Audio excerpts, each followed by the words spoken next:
मैं doctor Shekhar Kumar, assistant professor political science, Nandlal Singh college, Jaitpur, Daudpur, Saran, online classes के तहत पिछले व्याख्यान में हमने राष्ट्रपति के नियुक्ति, उसके पदच्युति, निर्वाचन की रीति, उसके वेतन, शपथ, राष्ट्रपति पर महाभियोग की प्रक्रिया और इसकी अन्य विशिष्ट बातों पर चर्चा की थी। आज हम राष्ट्रपति के विभिन्न शक्तियों की चर्चा आपके समक्ष करने वाले हैं। राष्ट्रपति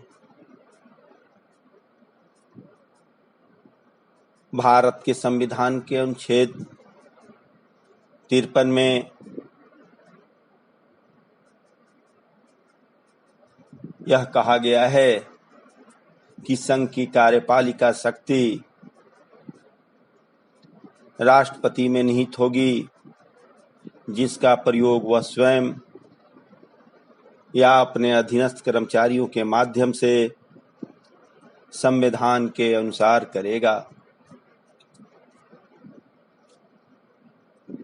राष्ट्रपति संघ की कार्यपालिका का अध्यक्ष होता है।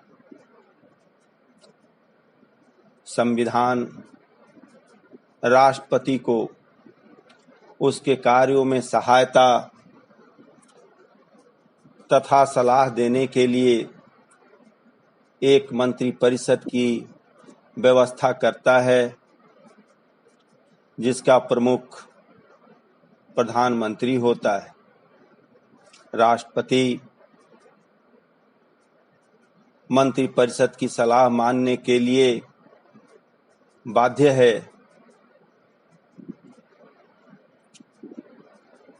राष्ट्रपति की शक्तियों के बारे में हम चर्चा करेंगे तो इसके शक्तियों में कार्यपालिका शक्ति जो है वह प्रमुख शक्ति के रूप में आती है। राष्ट्रपति की कार्यपालिका शक्तियां अत्यधिक व्यापक हैं।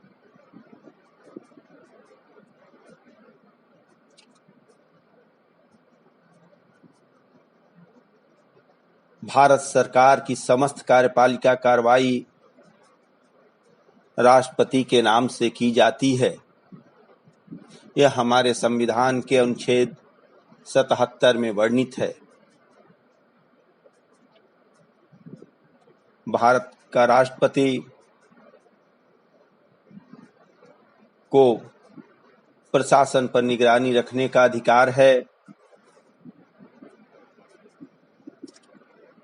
भारतीय संघ का प्रमुख कार्यपालक होने की हैसियत से राष्ट्रपति को यह अधिकार प्राप्त है कि वह प्रशासन पर निगरानी रखे। भारतीय संघ का समस्त प्रशासन राष्ट्रपति के नाम से होता है और सारे महत्वपूर्ण निर्णयों पर उसके हस्ताक्षर होते हैं। राष्ट्रपति इस बात की भी निगरानी रखता है कि संसद द्वारा निर्मित कानूनों का उचित ढंग से पालन किया जा रहा है या नहीं।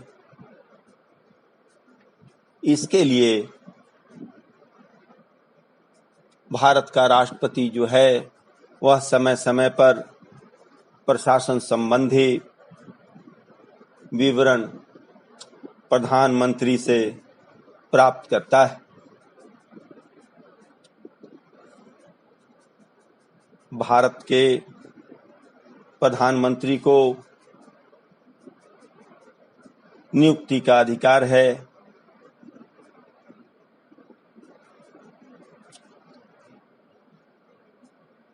भारत का जो राष्ट्रपति होता है वह देश के सभी उच्चाधिकारियों की नियुक्ति करता है।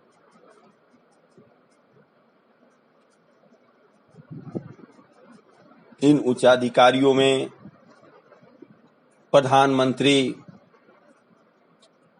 प्रधानमंत्री की सलाह पर अन्य मंत्री, उच्चतम न्यायालय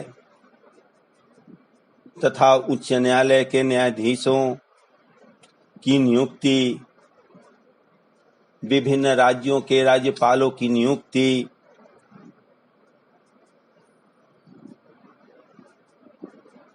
राजनयिक पदाधिकारियों की नियुक्ति, संघ के महान्यायवादी, भारत के नियंत्रक महालेखा परीक्षक की नियुक्ति, लोक सेवा आयोग के अध्यक्ष तथा अन्य सदस्यों की नियुक्ति करता है। इसके साथ साथ वह पिछड़े वर्ग के आयोग तथा अल्पसंख्यक आयोगों के लिए विशेष अधिकार रखने वाले पदाधिकारियों की नियुक्ति करता है।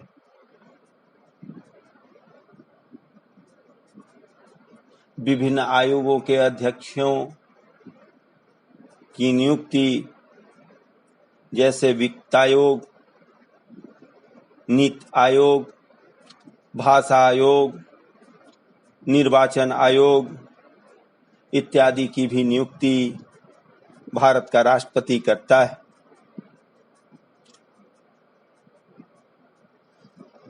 संविधान के अनुसार राष्ट्रपति को नियुक्ति संबंधी ये शक्तियां काफी व्यापक है, लेकिन वास्तविकता यह है कि राष्ट्रपति की ये शक्तियां नाम मात्र की हैं। उपयुक्त सभी पदाधिकारियों, आयोगों तथा परिषदों की नियुक्ति वह स्वयं नहीं करता है, वरन मंत्रिपरिषद की सलाह पर इन लोगों की वह नियुक्ति करता है। भारत के राष्ट्रपति को इन अधिकारियों की नियुक्ति का ही केवल अधिकार नहीं है, इनकी पदच्युति का भी अधिकार है, किंतु ऐसा उसे विहित प्रक्रिया के अनुसार ही करना पड़ता है। ये विहित प्रक्रियाओं में मंत्रिपरिषद की सलाह, उसकी मंत्रणा काफी महत्वपूर्ण होती है। भारत के राष्ट्रपति को राजनयिक अधिकार भी प्राप्त है।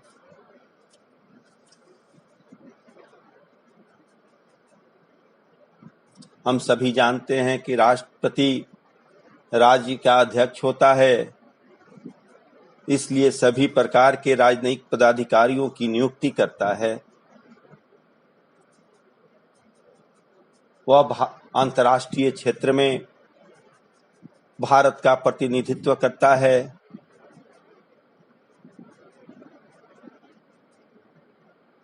भारत का राष्ट्रपति देश के सभी राजनयिक पदाधिकारियों जैसे राजदूतों, वाणिज्य दूतों आदि को विदेशों में भेजता है।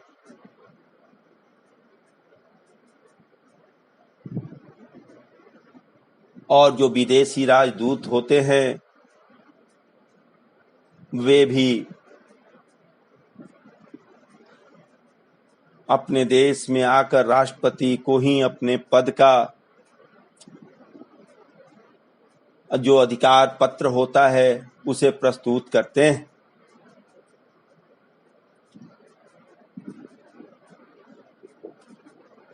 राष्ट्रपति को सैनिक अधिकार भी प्राप्त है। इस सैनिक अधिकार के पहले मैं राजनयिक अधिकार में यह बता देना चाहता हूं कि जो विदेशों से संधियां और अंतर्राष्ट्रीय समझौते आदि जो होते हैं वह राष्ट्रपति के नाम से किए जाते हैं, परंतु ये संधियां और समझौते संसद के द्वारा समर्थन के बाद ही कारगर होते हैं। सैनिक शक्ति के रूप में राष्ट्रपति देश के प्रतिरक्षा बलों का सर्वोच्च सेनापति होता है।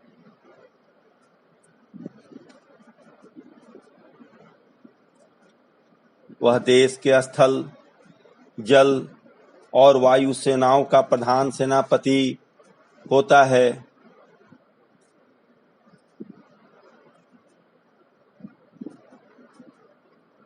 तीनों सेनाओं के प्रधानों की नियुक्ति राष्ट्रपति करता है और वो जो तीनों सेनाएं हैं वे अपने कार्यों के प्रति राष्ट्रपति के प्रति ही उत्तरदायी होते हैं।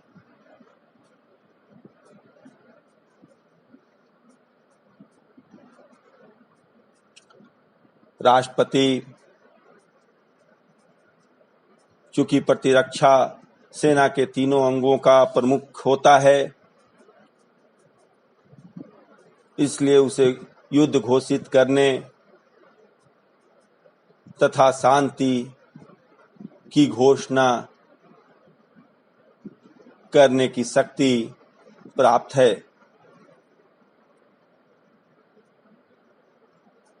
पर इस शक्ति का प्रयोग वह संसद के विधि द्वारा नियमित होता है।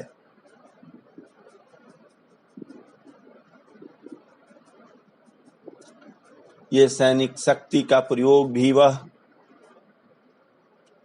मंत्रिपरिषद की मंत्रणा से ही करता है।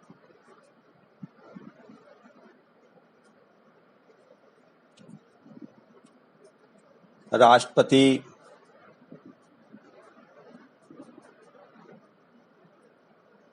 को सूचना प्राप्त करने का अधिकार प्राप्त है। भारत के प्रधानमंत्री का यह कर्तव्य है कि वह राष्ट्रपति को मंत्रिमंडल के सभी निर्णयों को तथा प्रशासन संबंधी उन तमाम विषयों को जिनकी जानकारी राष्ट्रपति रखना चाहता है उसे वह राष्ट्रपति को दे। राष्ट्रपति को राज्य सरकार को निर्देशित करने का भी अधिकार प्राप्त है। वह राज्य सरकारों को निर्देशित, नियंत्रित तथा समन्वित करने का भी अधिकार रखता है।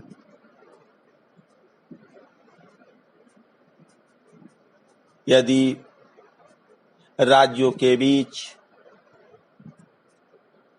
किसी प्रकार के विवादों का निपटारा करना होता है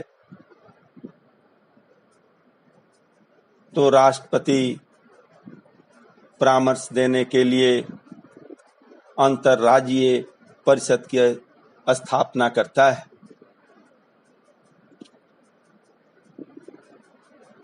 भारत के राष्ट्रपति को नियम पर नियम बनाने का भी अधिकार दिया गया है। भारत का राष्ट्रपति संसद के दोनों सदनों की संयुक्त बैठकों से संबंधित नियम और परिनियम बनाने की शक्ति रखता है। वह उच्चतम न्यायालय के अधिकारियों और कर्मचारियों के लिए सेवा विषयक संबंधी नियम भी बना सकता है।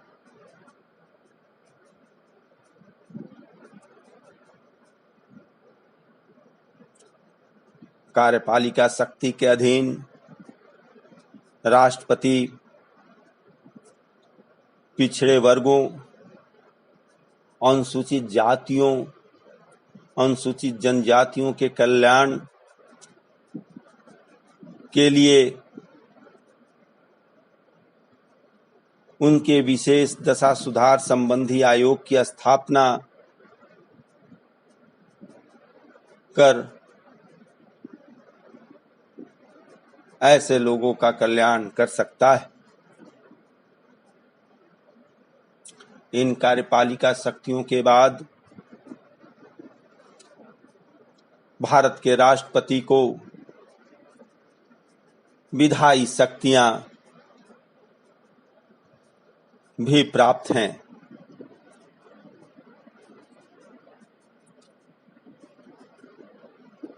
राष्ट्रपति की शक्तियों का क्षेत्र केवल प्रशासन तक ही सीमित नहीं है,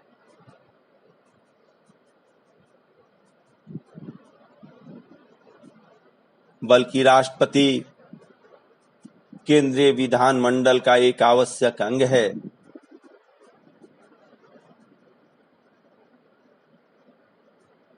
सिद्धांततः उसे बृहत शक्तियां प्राप्त हैं, परंतु व्यवहारतः उन शक्तियों का प्रयोग वह मंत्रिपरिषद के सलाह से ही करता है।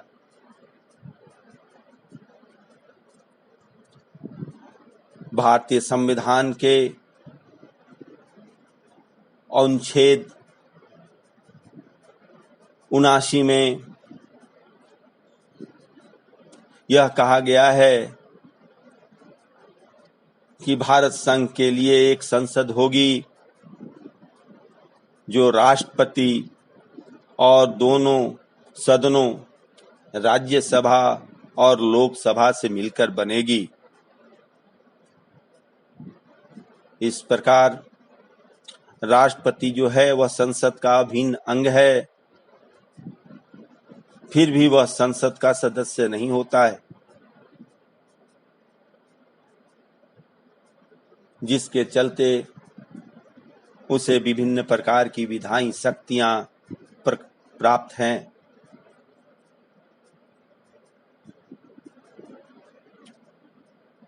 भारत का राष्ट्रपति विधायी क्षेत्र का प्रशासन भी करता है। इसके लिए उसे अनेक शक्तियां प्राप्त हैं। वह संसद का अधिवेशन बुलाता है, उनकी बैठकों का समय और स्थान निर्धारित करता है। राष्ट्रपति जो है वह संसद का असाधारण बैठक भी बुला सकता है।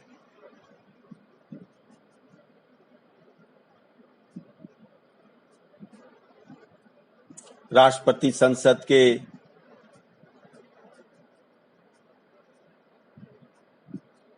एक सत्र की बैठक और आगामी सत्र की प्रथम बैठक के लिए तारीख के बीच 6 माह से अधिक का अंतर नहीं होना चाहिए।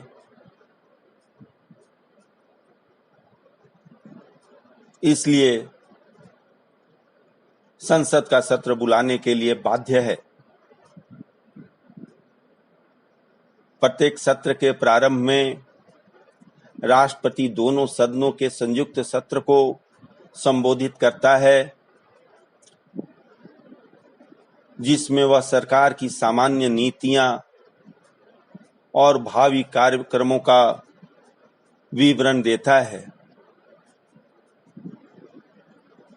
किंतु यह भावी कार्यक्रम और विवरण, यह अभिभाषण राष्ट्रपति का व्यक्तिगत अभिभाषण नहीं होता, वरन इसे मंत्री मंडल के द्वारा तैयार किया जाता है। राष्ट्रपति को लोकसभा के विघटन करने का भी अधिकार प्राप्त है। वह संसद के किसी भी सदन को संदेश भेज सकता है।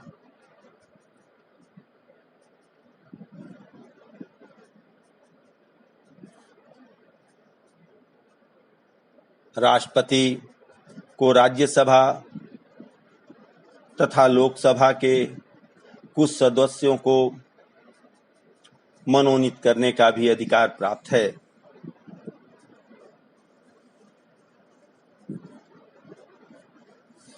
राष्ट्रपति 12 ऐसे व्यक्तियों को राज्यसभा में नाम निर्देशित करता है जो साहित्य, कला, सामाजिक सेवा के क्षेत्र, विज्ञान के क्षेत्र में विशेष ज्ञान का अनुभव रखते हैं।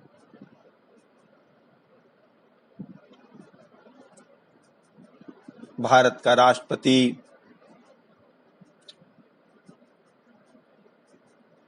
लोकसभा में भी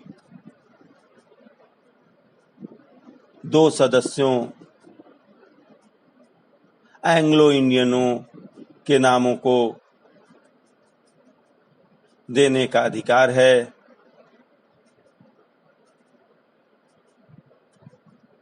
यह इसके अलावा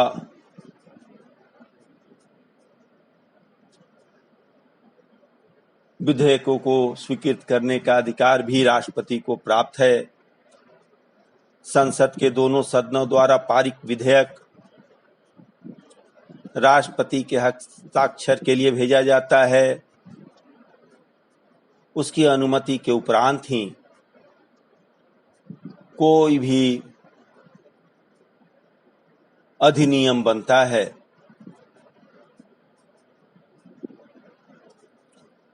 यदि कोई विधेयक धन विधेयक नहीं है तो वह अपने सुझाव के साथ पुनर्विचार के लिए वह लौटा सकता है।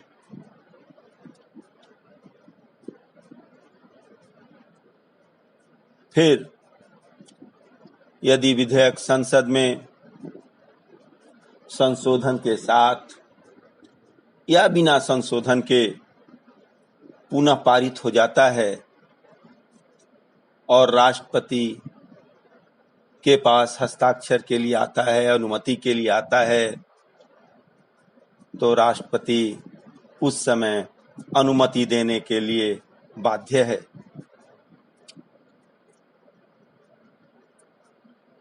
यदि किसी साधारण विधेयक पर दोनों सदनों राज्यसभा और लोकसभा में यदि कोई असहमति होती है, कोई टकराव उत्पन्न होता है, तो वह उसे सुलझाने के लिए दोनों सदनों की संयुक्त बैठक बुला सकता है।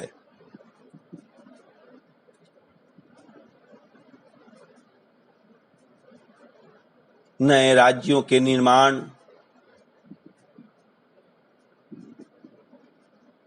राज्यों के क्षेत्रों, सीमाओं या उसके नामों को बदलने का कोई विधेयक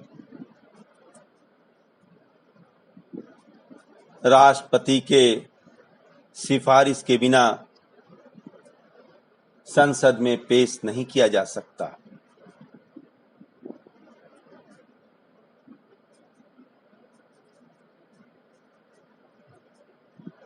व्यापार, वाणिज्य की स्वतंत्रता पर अंकुश लगाने वाला राज्य का कोई भी विधेयक राष्ट्रपति के पूर्व अनुमति के बिना राज्य विधानमंडल में भी पेश नहीं किया जा सकता है।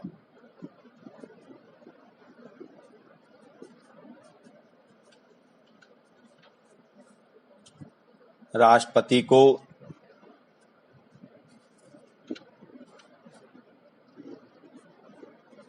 अन्य विधायी अधिकार भी प्राप्त हैं।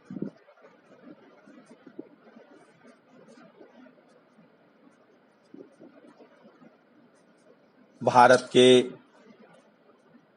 जनजातीय क्षेत्र के लिए अधिनियम बनाने तथा राज्यसभा या लोकसभा में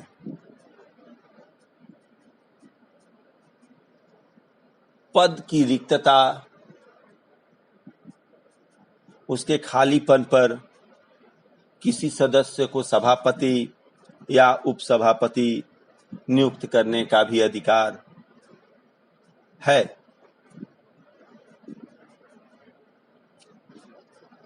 भारत का राष्ट्रपति ही संसद सदस्यों की योग्यता निर्धारित करता है और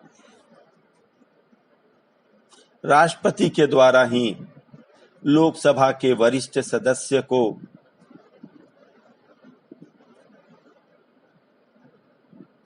सामयिक अध्यक्ष नियुक्त किया जाता है। ये सामयिक अध्यक्ष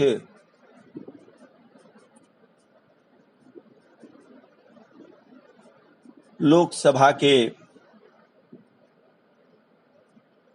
सत्र के सबसे पहले नियुक्त होते हैं, जिनके समक्ष सदस्य अपने पद की शपथ लेते हैं।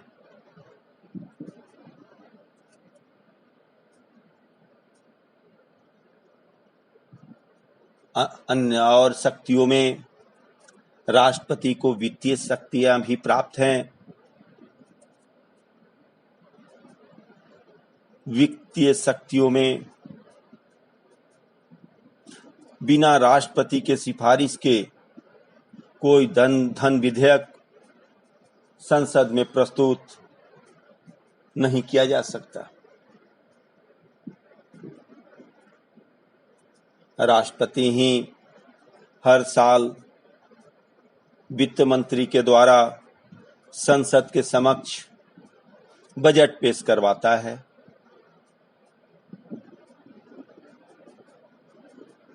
बजट के अतिरिक्त अन्य अनुदानों की मांगे भी पेश करता है।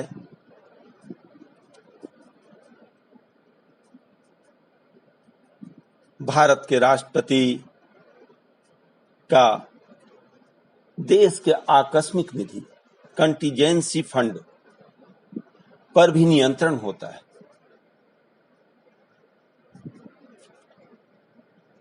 वह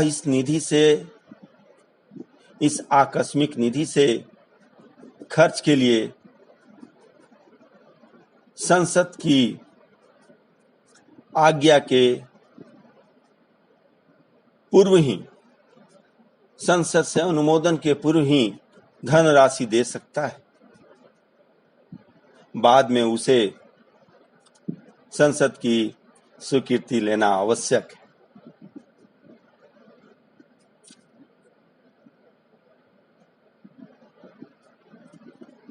राष्ट्रपति राज्यों के विधान मंडलों द्वारा पारित उन विधेयकों को भी स्वीकृति देता है जिसका संबंध जल अथवा विद्युत शक्ति पर टैक्स लगाने से है।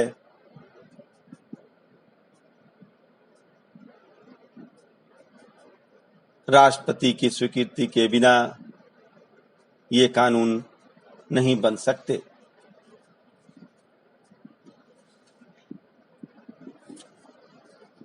भारत के राष्ट्रपति को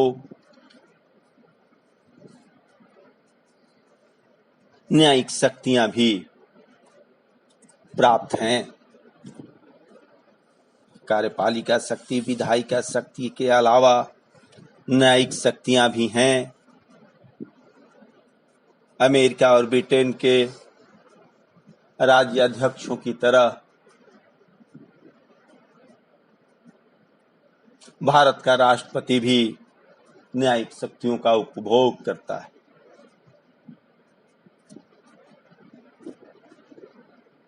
भारत के राष्ट्रपति के द्वारा ही उच्चतम न्यायालय तथा उच्च न्यायालय के न्यायाधीशों की नियुक्ति होती है।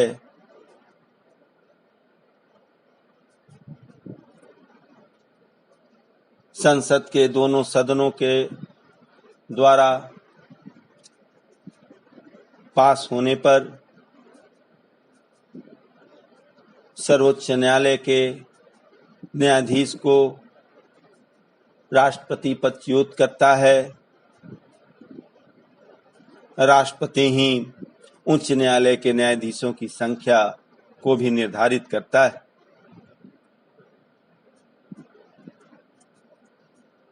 उच्चतम न्यायालय के मुख्य न्यायाधीश के परामर्श से राष्ट्रपति उच्च न्यायालयों के न्यायाधीशों का स्थानांतरण करता है। भारत के राष्ट्रपति को संविधान के 72वें अनुच्छेद के द्वारा किसी भी दंडित व्यक्ति को क्षमा प्रदान करने की शक्ति प्राप्त है।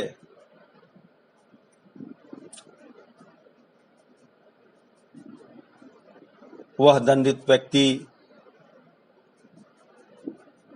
का दंड समाप्त कर सकता है,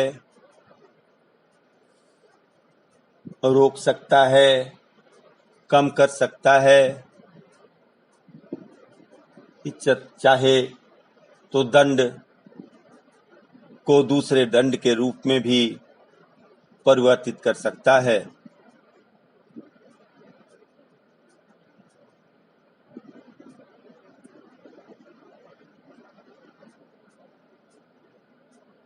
भारत के राष्ट्रपति को सजा पाए हुए अपराधियों के संबंध में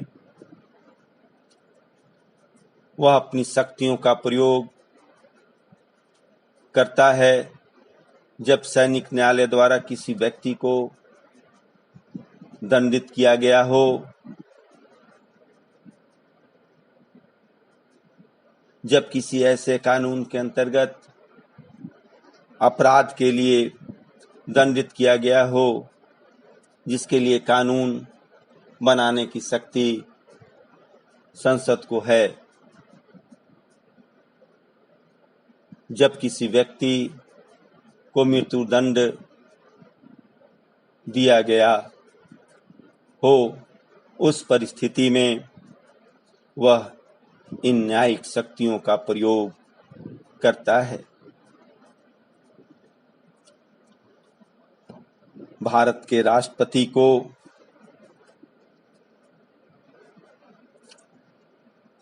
शक्तियों के रूप में आपातकालीन शक्तियां भी प्राप्त हैं।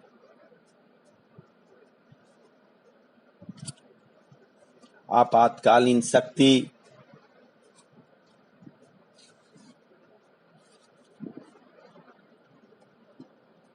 को हम संकटकालीन शक्तियां भी कह सकते हैं। भारतीय संविधान के द्वारा राष्ट्रपति को संकटकालीन शक्तियां भी सौंपी गई हैं। इन शक्तियों का प्रयोग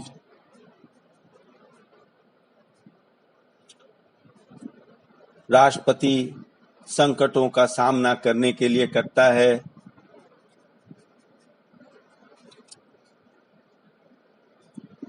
भारतीय संविधान में 3 तरह के आपात संकटों का वर्णन किया गया है। युद्ध तथा बाह्य आक्रमण तथा आंतरिक अशांति से उत्पन्न संकट,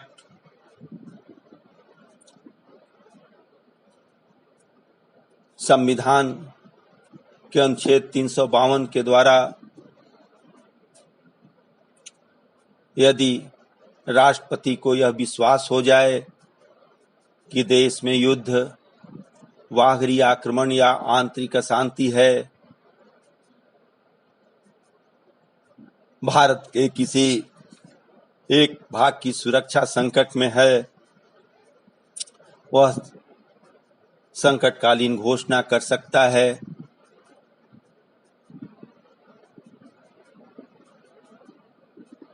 संकटकालीन आपात की घोषणा वह इसकी आशंका में भी कर सकता है।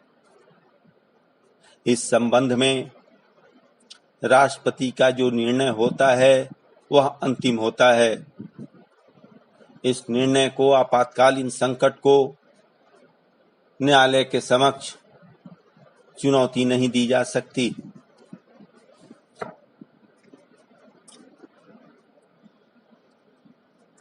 संकटकालीन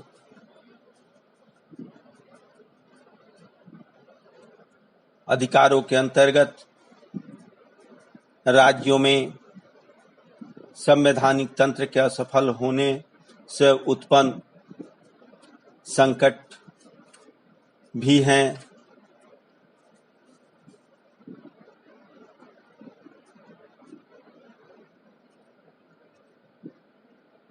और इसके बाद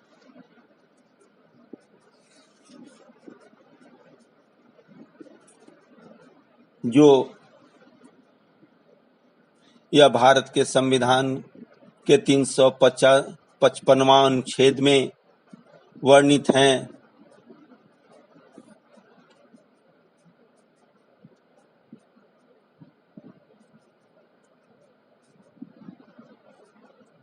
भारत के राष्ट्रपति संविधान के विफल हो जाने से आंतरिक अशांति के समय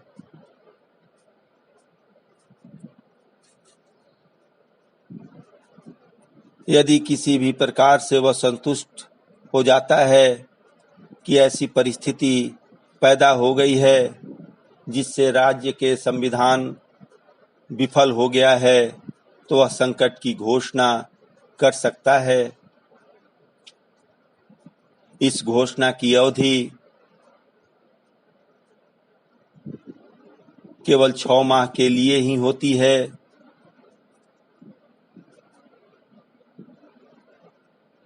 और बार बार संसद के द्वारा इसे स्वीकृति मिलने के उपरांत ज्यादा से ज्यादा इसे 3 वर्ष तक के लिए बढ़ाई जा सकती है।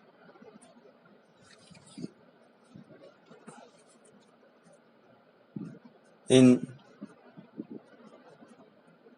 संकटकालीन घोषणा से विभिन्न प्रभाव पड़ते हैं।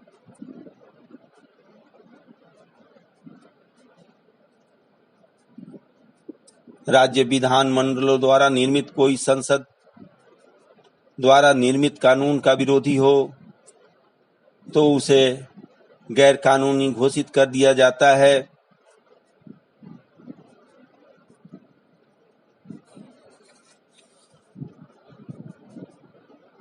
संकटकालीन परिस्थितियों में राष्ट्रपति राज्य सूची के विषयों के संबंध में भी अध्यादेश जारी कर सकता है।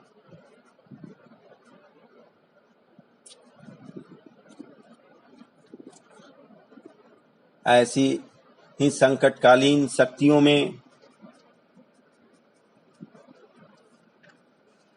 वित्तीय आर्थिक संकट की घोषणा भी है।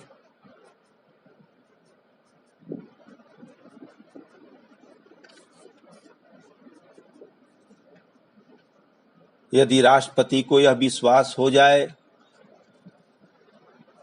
कि देश में ऐसी स्थिति उत्पन्न हो गई है जिससे राष्ट्र की वित्तीय स्थिरता या साख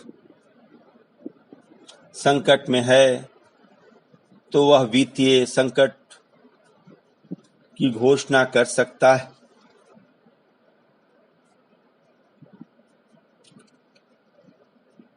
वित्तीय संकट भी 6 माह के लिए की जाती है और बार बार इसकी अवधि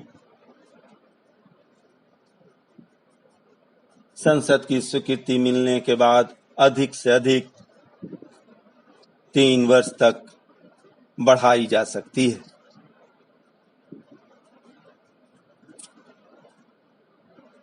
वित्तीय संकट की उद्घोषणा संविधान के अनुच्छेद 360 के अंतर्गत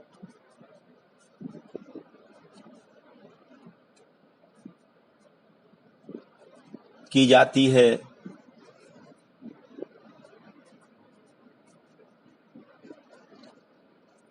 यदि इन तीनों संकटों की उद्घोषणा की यदि स्वीकृति 2 माह के अंदर संसद के दोनों सदनों के द्वारा या इस अवधि के समाप्ति के बाद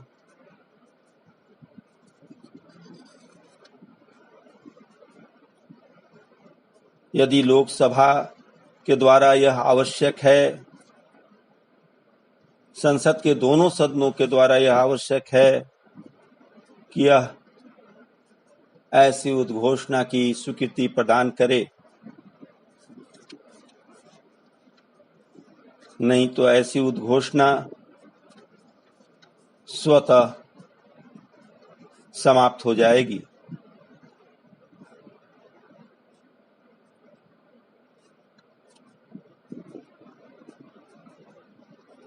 इन प्रभावों, इन शक्तियों के अतिरिक्त राष्ट्रपति को अध्यादेश लागू करने की शक्ति भी प्राप्त है।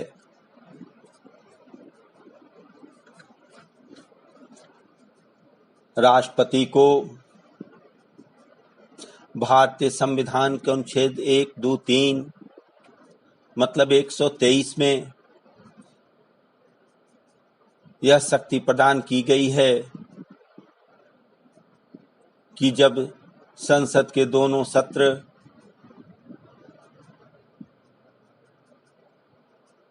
संसद के दोनों सदन सत्र में न हो तो राष्ट्रपति को इस बात का यदि समाधान हो जाए कि ऐसी परिस्थितियां वर्तमान हैं जिसमें तुरंत कार्रवाई करना आवश्यक है, तो वह ऐसे अध्यादेश को लागू कर सकेगा जो उसे उस परिस्थितियों में अपेक्षित लगता है।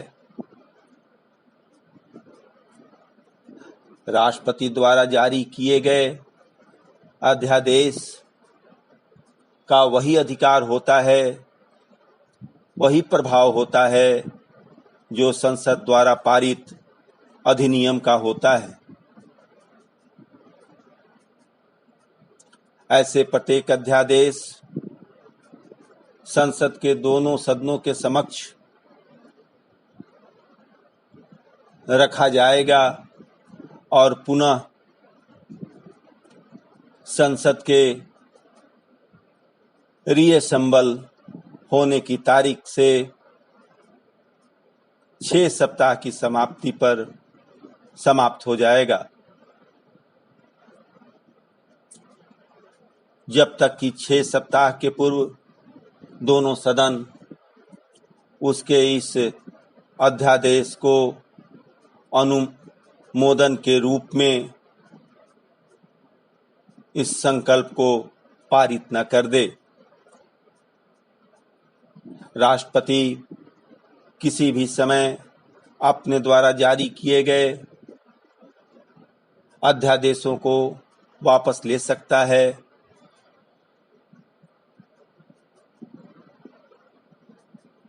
राष्ट्रपति को अध्यादेश जारी करने की शक्ति संसद के विधायी शक्ति की तरह ही शक्ति प्राप्त है। वह उन्हीं विषयों से संबंधित है जिन पर संसद को विधि बनाने की शक्ति प्राप्त है।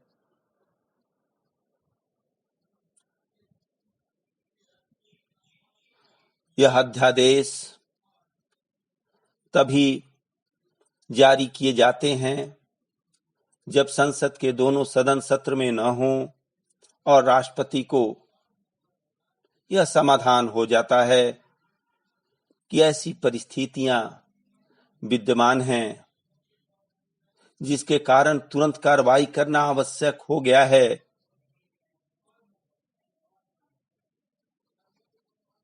एक सदन का सत्र में होना अध्यादेश जारी करने में बाधक नहीं होगा, क्योंकि विधि बनाने के लिए एक सदन जो है वह सक्षम नहीं है।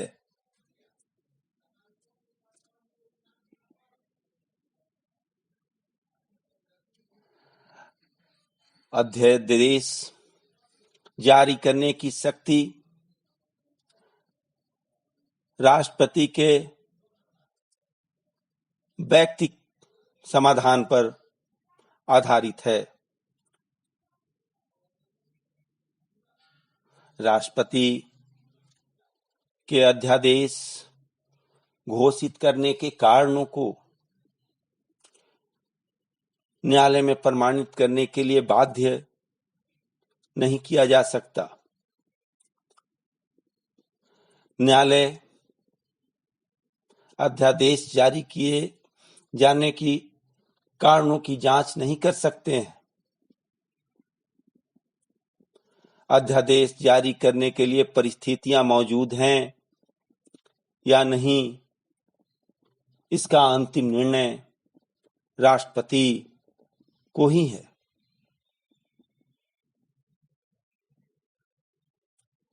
अध्यादेश कार्यपालिका की आकस्मिक परिस्थितियों से निपटने की शक्ति प्रदान करता है। इसमें न्यायालय द्वारा किसी विधि को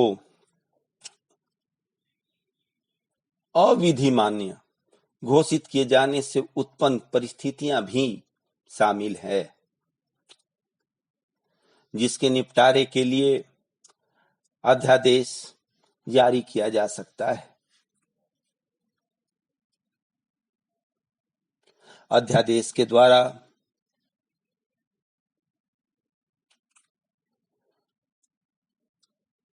कर विधियों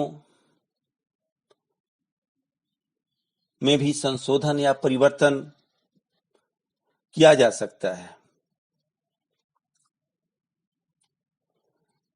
क्योंकि अध्यादेश जारी करने की राष्ट्रपति की शक्ति संसद की सह विस्तारी है।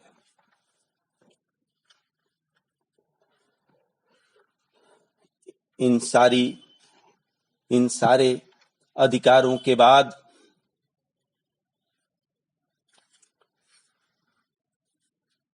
हम यह कह सकते हैं कि भारत के राष्ट्रपति को आपातकालीन शक्तियों के साथ तानाशाह भी बनाया जा सकता है, क्योंकि आपातकालीन शक्तियों का दुरुपयोग करके कोई भी राष्ट्रपति जो महत्वाकांक्षी राष्ट्रपति है वह तानाशाह बन सकता है,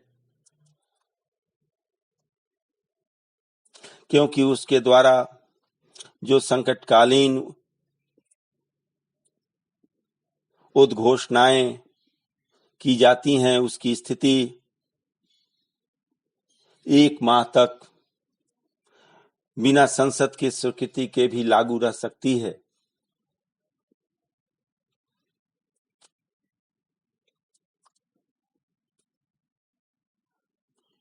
सबसे गंभीर बात तो यह है कि राष्ट्रीय आपात तथा वित्तीय आपात की उद्घोषणाओं की अवधि संविधान में निश्चित नहीं है।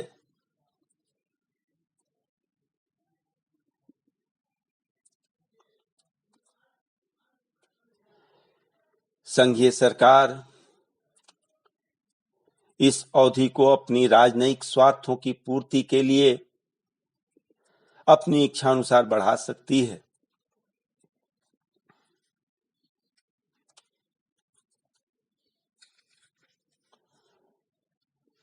इन पक्ष और विपक्ष की बातों से हम कह सकते हैं कि आपातकाल की जो शक्तियां राष्ट्रपति को प्राप्त हैं, इन दोनों में सत्यता है।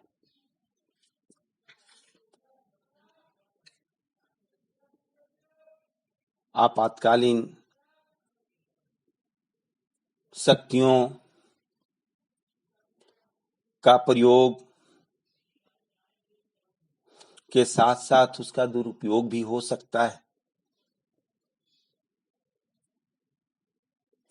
पर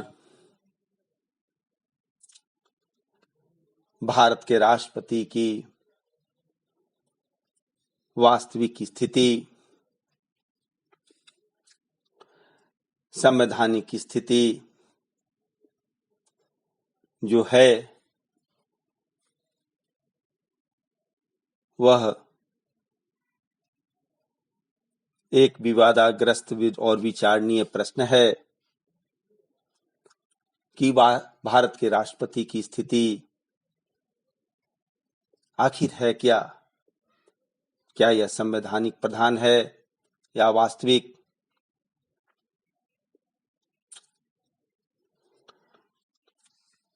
आपातकालीन शक्तियों को देखकर ऐसी परिस्थितियां, ऐसे प्रश्न हमारे मन में उठ खड़े होते हैं।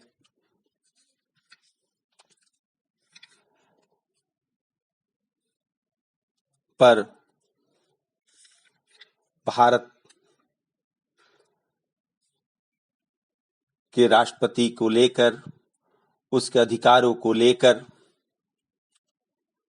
हमेशा विवाद रहा है। संविधान के 42वें और 44वें संशोधन के द्वारा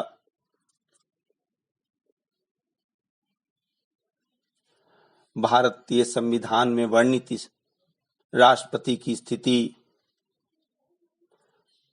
को लेकर विवाद उत्पन्न होता रहा है।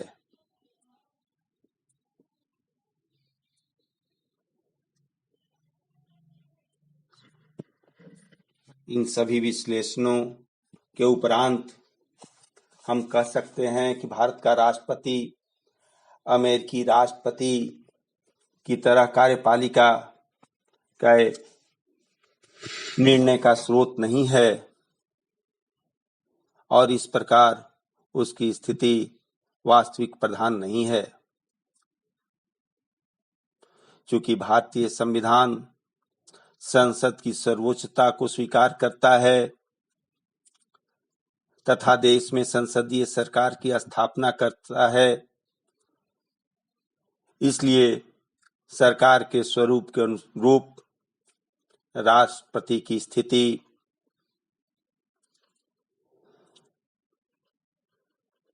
ब्रिटिश सम्राट की भांति केवल संवैधानिक प्रधान जैसी हो सकती है, वह वास्तविक प्रधान नहीं हो सकता।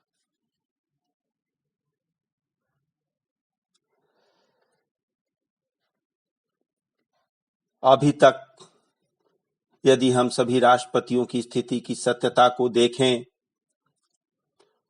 तो केवल संवैधानिक प्रधान की हैसियत से राष्ट्रपति ने अपनी भूमिका निभाई है,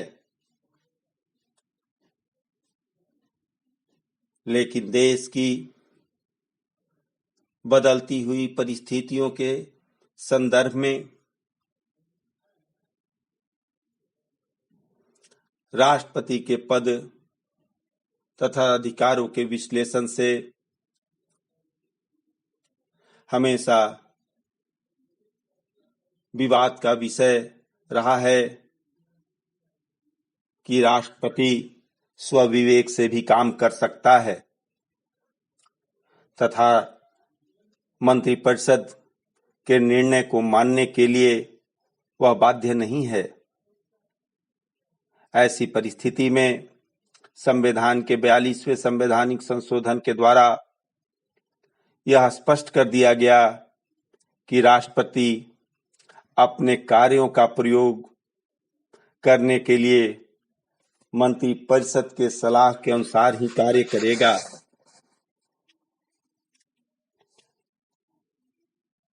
इस संशोधन अधिनियम के द्वारा राष्ट्रपति की स्वेच्छा का अधिकार भी समाप्त हो गया।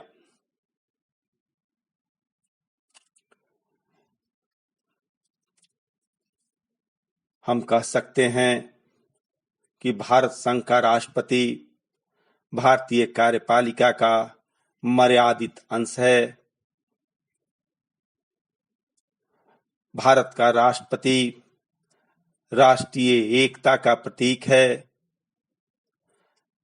भारतीय राष्ट्रपति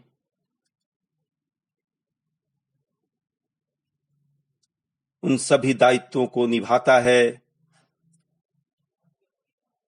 जो संविधान के द्वारा उसे प्राप्त है।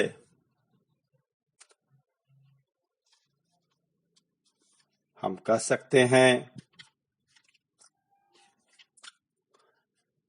कि भारत के राष्ट्रपति के बारे में आज के इस व्याख्यान में हमने राष्ट्रपति के कार्यपालिका, विधायिका, न्यायिक अधिकार, सैनिक अधिकार, आपातकालीन अधिकारों जैसे अधिकारों पर चर्चा की। उसके अध्यादेश जारी करने की शक्ति पर, उसकी आपातकालीन शक्तियों पर हमने आज आपको अवगत कराया। उम्मीद है कि आप इससे लाभान्वित होंगे। धन्यवाद।